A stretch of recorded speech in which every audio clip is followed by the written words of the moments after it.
வணக்கம். இன்னைக்கு டிஃபன் சாம்பார் தான் பார்க்க போகிறோம். அதுக்கு இந்த குட்டி டம்ளரில் ஒரு டம்ளர் பாசிப்பருப்பு, 1/2 டம்ளர் துவரம்பருப்பு எடுத்து வச்சுருக்கேன். அதை நல்லா வாஷ் பண்ணி தண்ணி ஊற்றி மஞ்சத்தூள், 3 பச்சை மிளகா, 2 தக்காளிலாம் போட்டு குக்கரில் 4 விசில் விட்டு எடுத்துக்கோங்க. இந்த அளவு புளியை ஊற வச்சு எடுத்துக்கோங்க. நல்லா வாஷ் பண்ணிவிட்டு அதுக்கப்புறம் ஒரு கடாயில் எண்ணெய், கடுகு, ஜீரகம், சோம்பு, கருவேப்பிலைலாம் போட்டு பொரிஞ்சதுக்கப்புறம் கொஞ்சோண்டு பூண்டு போட்டு நல்லா வதக்கிக்கோங்க. அதுக்கப்புறம் ஒரு பெரிய சைஸ் வெங்காயத்தை நல்லா நீளமாக கட் பண்ணி சேர்த்துக்கோங்க. இது கூடவே உப்பு போட்டு நல்லா வதக்கி விட்டுக்கோங்க.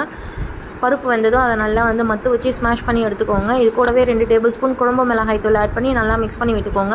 வெங்காயம் வதங்கினதுக்கப்புறம் நீங்கள் ஸ்மாஷ் பண்ணி வச்சுருக்க பருப்பை ஆட் பண்ணி நல்லா மிக்ஸ் பண்ணி விட்டுக்கோங்க. நீங்கள் பெரிய வெங்காயத்துக்கு பதிலாக சின்ன வெங்காயம் கூட ஆட் பண்ணிக்கலாம், டேஸ்ட்டாக இருக்கும். இது கூடவே கொஞ்சம் வெல்லம், அப்புறம் கரைச்சி வச்சுருக்க புளி எல்லாம் ஆட் பண்ணி நல்லா மிக்ஸ் பண்ணி விட்டுக்கோங்க.